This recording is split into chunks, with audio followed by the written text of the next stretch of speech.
Quand on veut apprendre à dessiner, il y a plusieurs difficultés. Il y a le fait que l'on ne connaisse pas forcément les bonnes techniques, qu'on manque de temps pour pratiquer parce qu'en général, dessiner c'est une activité à côté et souvent on stoppe le dessin en cours de route ou alors le résultat ne nous satisfait pas. Dans les deux cas, on a une mauvaise image de nous et on n'ose plus dessiner. Du coup, on reste bloqué. Donc, pourtant, vous avez déjà vu des personnes qui semblent avoir un talent, réussir à dessiner en quelques coups de crayon un motif que vous auriez, vous, mis des heures à réaliser et cela sans une apparente difficulté. Donc, que vous soyez un dessinateur passionné ou un dessinateur en herbe qui n'a jamais tenu de crayon pour l'instant, que vous aimez les beaux paysages et aimeriez les dessiner, alors restez avec moi parce que je vais vous montrer exactement comment je m'y prends pour faire des paysages qui fassent waouh en très peu de temps et sans vous prendre la tête avec des techniques compliquées. Avant de commencer cette vidéo, je voudrais vous poser une petite question. En fait, c'est plutôt un petit jeu que je vais faire avec vous. Il y aura des passages d'une démonstration où je dessine en fait un paysage. Et ce que je voudrais faire avec vous, c'est un tout petit jeu, c'est j'aimerais que vous soyez attentifs à cette démonstration et pour ça je vais vous demander combien d'outils j'utilise lors de cette démonstration. Donc voilà, selon vous, combien d'outils j'utilise pour réaliser un dessin de ce genre. Donc on va voir la liste de matériel et outils qui permettent de prendre des raccourcis que j'utilise personnellement pour créer des paysages simplement, les techniques que j'appelle moi la technique des vignettes express qui vont vous permettre de trouver du temps pour dessiner. En fait, c'est le moyen pour progresser réellement sans se prendre la tête. La méthode également pour dessiner des paysages avec des textures qui fassent vraisemblables plutôt que des paysages qui fassent photoréalistes et vous allez apprendre à faire des dessins plus rapidement en utilisant intelligemment la gomme plutôt que de reproduire chaque petit détail. Donc on va voir une astuce simple pour un cadrage éclair. Donc, vous n'allez plus avoir besoin de vous poser la question sur la manière de positionner en fait le motif dans la feuille. On va voir les 3 étapes de l'esquisse qui va vous permettre de savoir par où commencer le dessin et faire le tri des détails pour ne garder que l'essentiel. Bref, avec ces techniques, vous aurez un couteau suisse pour progresser en dessin. Donc, bonjour, je suis Roy Palace, auteur du blog Le Dessin et créateur du cours L'Atelier du Croque-Voyage. À la base, j'ai un master en recherche en art ou en fait un bac+5 et je me destinais moi à devenir professeur au lycée. Donc ma spécialité c'est explorer l'univers des méthodes de création artistique. Je me suis assez tôt intéressé à la pédagogie mais je n'avais jamais rêvé de devenir un entrepreneur, mais j'ai finalement choisi cette voie parce que le dessin c'est ma première passion bien avant les arts plastiques. Donc comme je suis un artiste, je connais très bien la manière dont ceux-ci créent des raccourcis pour faire des œuvres et c'est en côtoyant plusieurs ateliers durant les années universitaires que j'ai développé la manière de faire des dessins qui font que celui qui regarde va être captivé. Donc au départ, tout ce que je voulais, moi, c'était de continuer à faire des dessins avec cette technique pour mon plaisir, pour aider d'autres élèves éventuellement, et parce que j'étais doué pour expliquer et pour également faire plaisir à mes proches dans la foulée. Donc j'avais des ateliers de dessin à l'intérieur de l'université, mais aussi à l'extérieur pour apprendre en fait les bonnes techniques de dessin, dont ceux pour le paysage spécifiquement. Mais les professeurs me donnaient des consignes assez vagues et en faisant peu de démonstrations pour me montrer. Donc j'ai également cherché des livres pour apprendre, mais les photos ça ne me parlait pas beaucoup, simplement parce que les photos ça ne bouge pas et ça me paraissait du coup plus compliqué à apprendre. Et à un moment donné je me suis mis sur des forums, j'avais un peu des avis de tout le monde et du coup ça donnait que j'avais des opinions et leur contraire, donc en fait c'était assez perturbant. J'avais également essayé les vidéos gratuites qui étaient en gros très général dans leurs explications et quand je trouvais quelque chose qui était adapté à mon cas, c'était au prix de nombreuses minutes voire d'heures de recherche et du coup ça me prenait des dizaines d'heures, ça me prenait beaucoup de temps pour m'améliorer simplement parce que il fallait faire de nombreuses longues séances de recherche à côté de mes études. Voilà, et pourtant j'avais des bonnes bases, il m'arrivait d'expliquer aux autres élèves des astuces qui les aidaient et j'ai pris la décision de trouver une solution qui marche vraiment. C'est là que je me suis intéressé aux techniques de peinture, de peintres qui étaient eux habitués au paysage, surtout en extérieur, parce que j'ai vite compris que c'était avec leur technique que j'allais progresser. Donc je voulais vraiment apprendre à dessiner des paysages et des scènes sans avoir à trop me soucier des détails et surtout en restant créatif. Donc par contre, je ne savais pas vraiment comment extraire ces techniques de peintre et les utiliser pour faire des dessins, surtout faire le tri des détails pour que le dessin soit captivant en peu de lignes. Je ne savais pas par où commencer le dessin, je ne savais pas comment choisir le bon cadrage ni créer de la profondeur, que ce soit avec une perspective géométrique ou par le jeu des valeurs. Et en 2006, j'ai croisé par hasard un groupe de dessinateurs des Beaux-Arts qui dessinaient à l'extérieur. Ils semblaient faire un peu n'importe quoi sur leurs feuilles, ils avaient l'air assez confiants, mais surtout j'ai noté qu'ils étaient très rapides. J'ai essayé de faire pareil, et bien que ma première tentative était maladroite, pour dire, j'ai senti que cette manière de me faire me plaisait, parce que simplement on se lâchait un petit peu sur la feuille de dessin, et du coup c'était beaucoup plus agréable de procéder comme ça. Donc j'ai compris que c'était en fait en simplifiant volontairement les techniques complexes et surtout en ne se préoccupant que d'un ou deux éléments du motif qu'on pouvait arriver finalement à faire un paysage qui fasse la différence, qui soit nettement plus beau que ce qu'on a l'habitude de faire lorsqu'on est très minutieux. Donc j'ai décidé d'apprendre à faire la même chose, et après moins d'un mois, j'ai commencé à recevoir des bonnes appréciations des professeurs d'ateliers dans lesquels je me trouvais. Donc je remplis mes carnets et mon portfolio de dessins que j'aime et que je peux faire ici et là, parce que ça ne me demande pas beaucoup de temps. J'ai participé également à 3 expositions collectives à Toulouse avec le paysage comme sous-thématique dans mes œuvres. Et j'ai même un petit tuto vidéo sur ma chaîne YouTube qui a été vu à ce jour plus de 50 000 fois, 50 500, quelque chose comme ça, sur Internet. Donc maintenant je crée des cours dans le domaine du dessin qui ont été commandés plus d'1 millier de fois sur mon site depuis 2012, depuis que mon site a été ouvert et où j'ai été enregistré comme entrepreneur. Et mon histoire a également été publiée dans le journal NC Première, un journal de Nouvelle-Calédonie, d'où je suis originaire. Donc, depuis, je n'ai pas cessé d'affiner mes techniques de dessin tout en restant aligné avec mes valeurs. J'aime suivre des cours qui sont simples, sans technique compliquée, sans technique inutile. Donc j'aime les explications qui sont faites sur un ton informel, qui donne l'impression d'être avec un ami qui est venu nous faire un petit cours privé, chez nous, tranquillement. Le fait également que j'ai été baigné dans le monde artistique a permis de développer une certaine créativité qui du coup me permet à moi de créer des choses qui soient uniques, que ce soit des œuvres ou alors des leçons pour apprendre le dessin. Donc je continue de progresser avec enthousiasme. Je reçois des compliments de personnes que je ne connais même pas lorsque je dessine dans la rue. C'est hey, that's beautiful. I saw you at the beginning, the little TikTok. Donc que ce soit des paysages rapides dessinés dans des carnets ou alors des paysages dessinés sur grand format comme ceux que vous voyez derrière. Donc je peux faire maintenant un paysage en 2 heures ou 3 heures, ou alors choisir de faire un petit paysage de 10 à 15 minutes en couleur ou en gris sans perspective classique. Je n'hésite plus, je sais choisir un cadrage, créer de la profondeur, utiliser des outils qui rendent le dessin plus facile sans avoir à tracer des contours qui soient précis et sans avoir à dessiner tous les éléments. En fait, je fais ce que je préfère. Je n'ai pas besoin de faire du réalisme point par point, ni de passer beaucoup de temps pour réussir un dessin, et j'évite surtout les méthodes compliquées. Donc je fais plaisir également dans la foulée à mes proches. Ce qui compte, c'est de créer des moments de convivialité. Pour moi, c'est une valeur qui m'est chère. Donc je fais plaisir à mes proches en leur offrant des dessins, et j'aide également mes élèves à faire pareil.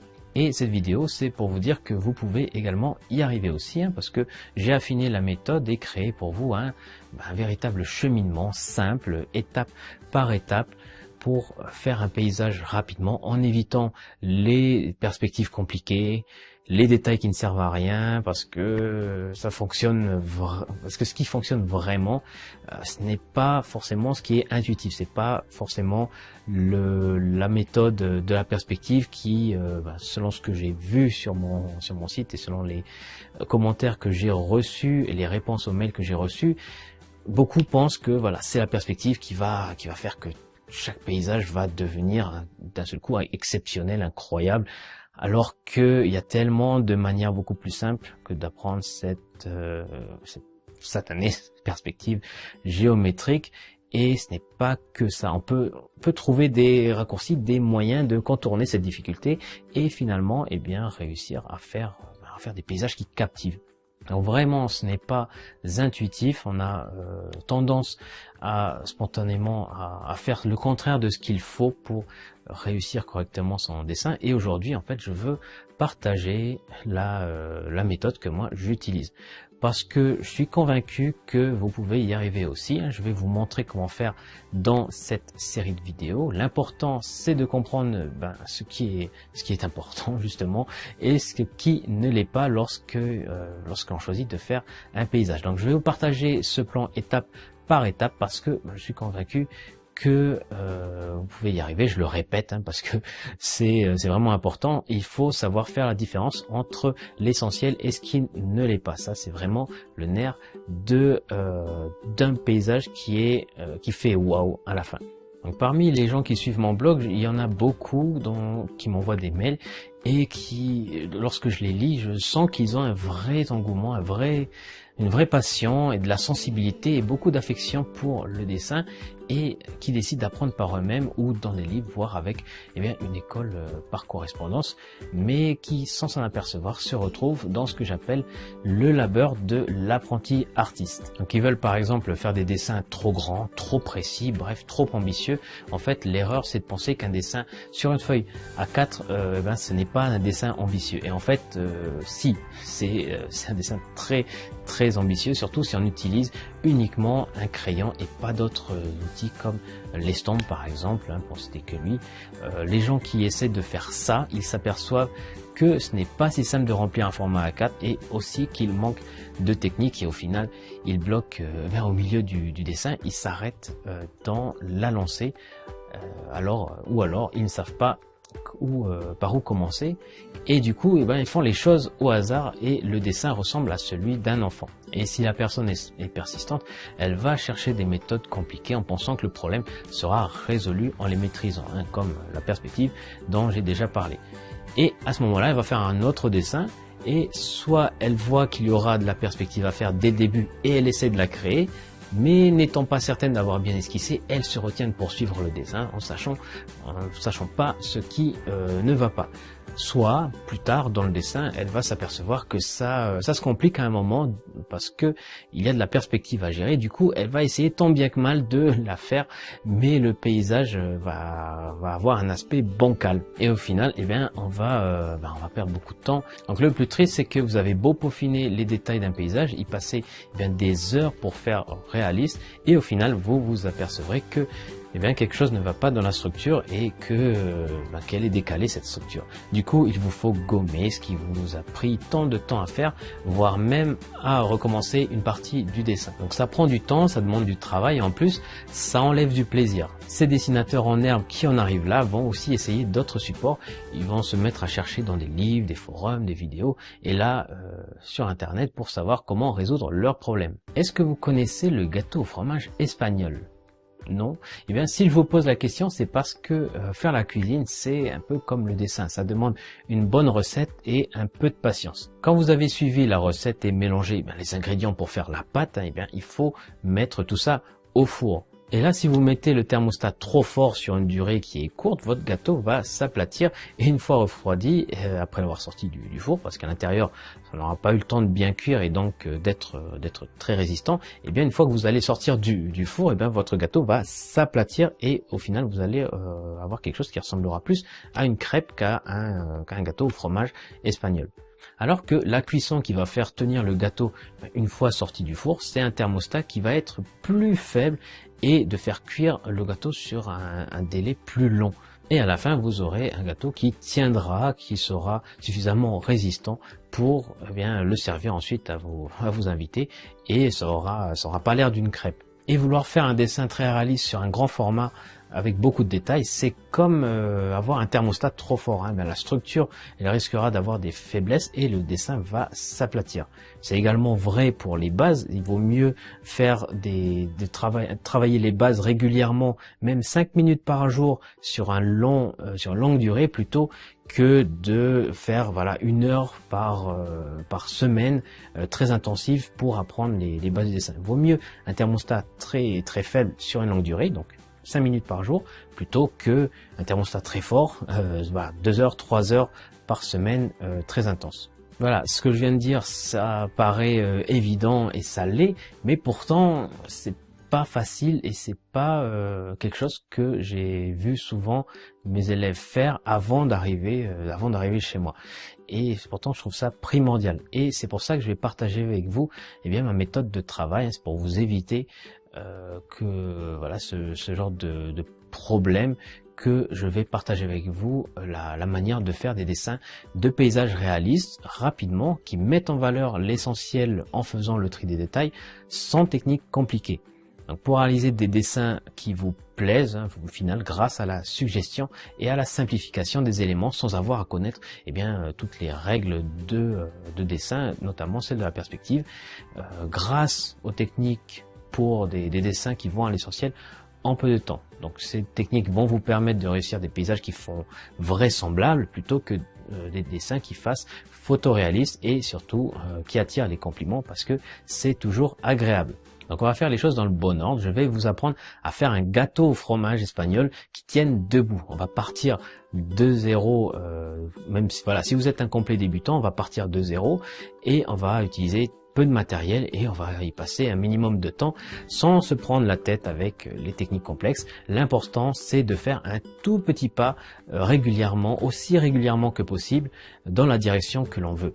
Un gâteau avec peu d'ingrédients mais qui tient, voilà. Et après, si on a appris la recette par cœur, on peut se permettre d'être original, ajouter de la crème chantilly, des fruits coupés, bref, laisser s'exprimer sa fibre artistique. Il y a plusieurs de mes élèves qui ont voulu témoigner du changement dans leur manière de se voir eux-mêmes, mais aussi comment les autres les voient après avoir commencé à dessiner. Nous allons voir comment, par exemple, Nathalie, informaticienne, a suivi mes cours de dessin durant ses trajets en avion. Elle a progressé en partant vraiment de zéro, puisqu'elle s'y est mise pour se relaxer après les journées de travail fatigantes qu'elle avait.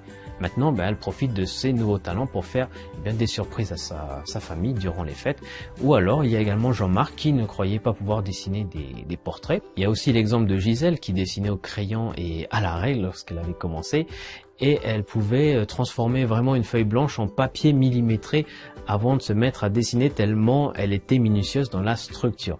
Et avec les techniques apprises, non seulement elle va plus vite maintenant, elle a gagné plus confiance en elle et dessine à main levée, mais en plus elle se sert de ses talents pour faire des cadeaux à sa famille. Donc quels sont les secrets de ces anciens dessinateurs en herbe? Qu'est-ce qu'ils font de spécial? Eh bien, vous l'avez compris, ce qu'ils font différemment, c'est avant tout de se faire plaisir et d'utiliser des techniques qui sont simples. Pour arriver à faire tout ça, il faut les techniques pour des dessins qui vont à l'essentiel en peu de temps, dessiner rapidement, mais de savoir faire le tri des détails et surtout de choisir un bon cadrage pour réussir des paysages vraisemblables plutôt que photoréalistes qui attirent les compliments, et ça permet de faire également des dessins qui soient originaux et créatifs, qui ne soient pas seulement de la pure copie, mais voilà, ça demande de ne pas être trop minutieux et trop à cheval sur les règles. Donc on va faire les deux en même temps, créer des paysages qui soient intéressants sans trop y passer de temps et naturellement. Donc c'est ce qu'on va voir dans les prochaines vidéos. La prochaine, je vais vous donner mon secret pour savoir par où commencer, même si vous êtes aujourd'hui un complet débutant. Par où commencer, je veux dire sur la feuille, mais également par où commencer pour apprendre à dessiner. Donc que ce soit lorsque vous tenez le crayon pour la première fois, ou parce que voilà, vous avez déjà essayé plusieurs choses, mais vous ne savez pas par où commencer un motif. Et bien ce sont à ces deux questions que je vais répondre. On va bien démarrer en apprenant à gérer les petits pièges de la perspective, et tracer les éléments aux bonnes proportions, et également choisir un bon cadrage ou une bonne composition. Donc on va apprendre à créer de la profondeur dans vos dessins en vous passant justement de cette perspective classique pour que au final vous puissiez savoir par où commencer pour faire des dessins qui vous fassent plaisir et que vous ne vous souciez plus des imperfections du dessin que vous avez fait, et que vous ayez des retours positifs de vos proches rapidement. Nous allons voir également un truc de croqueur pour finir sans finir. C'est une technique peu d'un paresseux, mais qui va vous permettre de mettre l'accent directement sur l'important, l'essentiel. Puis nous allons voir comment rendre les textures sans se noyer dans les détails. On va apprendre à aller à l'essentiel dans un paysage dessiné au graphite, parce que le fait d'avoir écrit un mémoire durant mes études m'a appris à être structuré. J'ai pu mettre sur pied un cheminement vraiment étape par étape qui vous emmène vers le résultat. Et comme il y a une part de moi qui a côtoyé le milieu artistique, les étapes que je vous montrerai seront originales en plus d'être très simples. Mais en attendant, pour vous aider au maximum, j'ai besoin d'en savoir un petit peu plus sur vous et sur votre projet. Donc voici ce que vous devez faire maintenant. Dites-moi dans les commentaires ci-dessous, est-ce que vous êtes déjà un débutant en dessin ou est-ce que vous ne l'êtes pas? Est-ce que vos dessins vous plaisent actuellement? Et surtout, quels sont les obstacles qui vous freinent? Quels sont les problèmes que vous rencontrez, ce qui vous bloque? Et si ces blocages perdurent, si vous n'arrivez pas à les résoudre, quelles conséquences cela va avoir? Donc voilà, faites-le maintenant, répondez à ces questions. Je lirai avec attention tous les commentaires pour vous apporter un maximum de réponses et de conseils adaptés dans les jours qui viennent. Et je vous dis à très vite pour la prochaine vidéo.